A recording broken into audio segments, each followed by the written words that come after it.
Yes, boys, we are here again, and finally we can test it out, the AIM-4.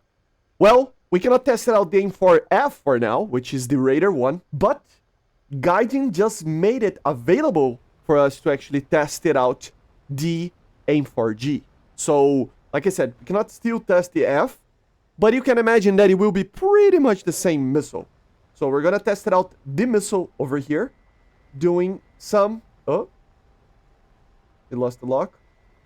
Doing some shots, which is pretty good, as you see. But I can feel already some differences, guys. Let's see. Let's see if he has enough time to actually get to the target. I don't think he will. I think he lost the lock. Yes, it's not an all-aspect missile after all, right? So let's try it again. As you see, you can put the seeker outside the circle, but he cannot get a lock unless he gets to the circle. So, although the actual helmet will help it out a little bit, it doesn't help as much as if it was an R60 or an R73 or something, right? And yeah, notice something about this missile. I need to turn it on the reload of the missile. Hold up. The actual missile feels like it's a lot slower, guys, and that was kind of expected, okay? If you saw my video actually looking into the files of the, not the files, but the stat chart and stuff, and really looking into this missile, you will notice how low the drag on this missile is, but at the same time, how low the thrust is. So the missile doesn't have a lot of acceleration, okay, guys? It will be one of the slower missiles that you get in these BRs. So you will see something like this. So you will see the missile actually, burning for a long time, but it doesn't have a lot of acceleration, as you see. But then it maintains a pretty good speed as well. Let's see if it hits this. So it's... Yeah, I thought this missile would be better. It doesn't have the energy, right? But, yeah, this missile will be a problematic missile to fire from longer ranges, I would say, right? So here we are at, what, 2.5 kilometers. Which is already plenty. I mean, if you had an AIM-9B, it's already plenty, right? But you can feel that the missile doesn't have a lot of range. See how the speed is not really good? It's getting there because the drag is very low. But, it's... Yeah. And it can get the kill. But at the same time, it takes a long time to get to the target. So, it is going to be a missile that... more than 2 or 3 kilometer shots from a cold aspect, they are pretty much impossible to do, okay? Unfortunately, we cannot test this missile with the F right now, with the Raider guided one, which would mean that we can actually properly see how much distance we would have with a Raider lock and stuff. But I would say that it's from 5 to 10 kilometers maybe. That would be the max range in a head-on aspect kind of situation with the F. But remember, of course, this radar is not pulse Doppler, so it doesn't have any type of, filtering, so the target needs to be flying very high. And I plan to do a video looking into this radar, but I really wanted to do with the AIM-4F. So I'm gonna wait a little bit to do that, properly testing it out. So the energy, not very good, as you see. Way worse than the AIM-9B, and way worse even than the AIM-26, okay? I mean, pretty much the same, but it's a different type of missile, right? What about turn? So turn, we can actually see that it does have a pretty good turn. I feel that it takes a little bit of time to start turning. See, like it's a tiny little bit, but it does turn very well, as you see. It's a very good missile on the turn, which means that this missile will be very deadly if the target doesn't know that you're there. But at the same time, you have to think that you cannot get a target that it's too, sleepy on you, he doesn't know that you're there too much, because you gotta get closer to the target.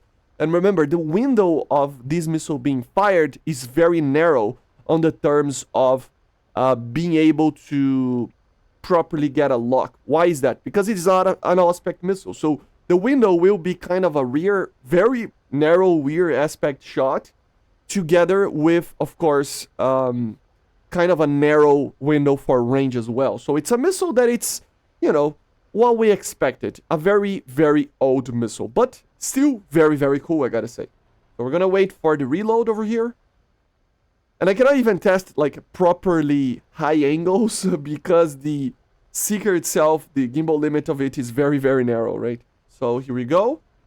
Of course, to open up, you can just click the button to, fire the missile. And then it doesn't warm up the missile, but at least it opens up the weapons bay.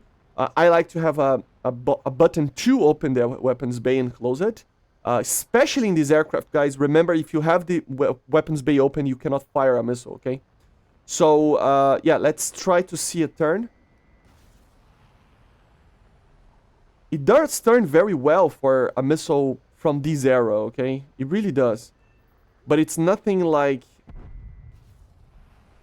It's nothing crazy, as you see. It does turn very well, but it's nothing like, oh my god, it's completely broken. It doesn't feel like an R60. And why is that? Even though it gets closer, like very close to the turn of an R60. Because it doesn't have the acceleration, okay? So, it needs actual energy to be able to do that. By the way, they updated like twice today, these aircraft and stuff. So, I don't know if there is any like power output changes or anything like that. I don't think, it doesn't feel like it. But if there are, and data mines show that it got changed, I will be doing videos covering that as well, okay? You have the slaving of the radar, as you see. If I just, turn it on the radar, lock the radar and turn it on the seeker, it will try to go for there, right? So that's a pretty good thing.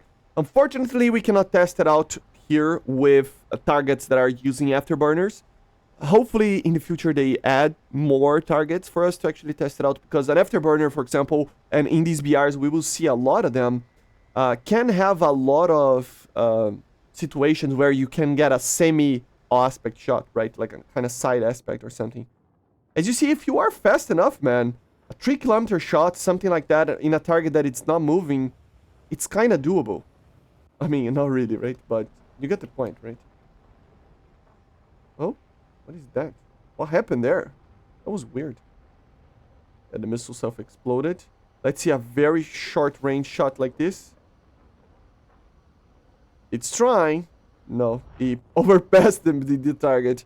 So yeah, the speed is problematic because even though you can get up close to targets and get shots out and stuff, but the speed doesn't allow the missile to turn as much as you might think that a 27G missile would turn, right? So it's a bit problematic, I would say. So let's try again a very high angle shot. See, I mean that is a difficult missile for even an R73 to do, but so I don't know. If he has the time to turn, it is able to do stuff. But it's not an R60 or an R73, okay? So it's a pretty good missile. I mean, obviously, obviously, right? But you get the point, right? It's a missile that is actually pretty interesting.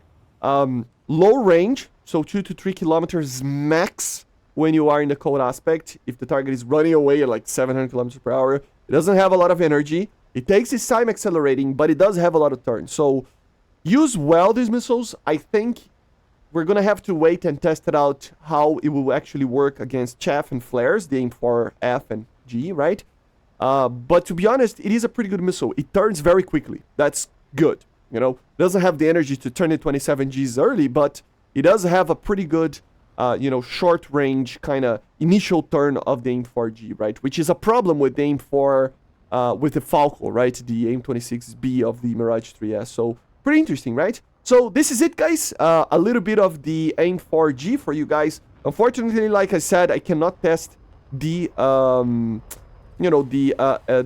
radar one right now. Once I get it, once I'm able to, I will be doing another video. But yeah, this is the AIM-4G for you guys.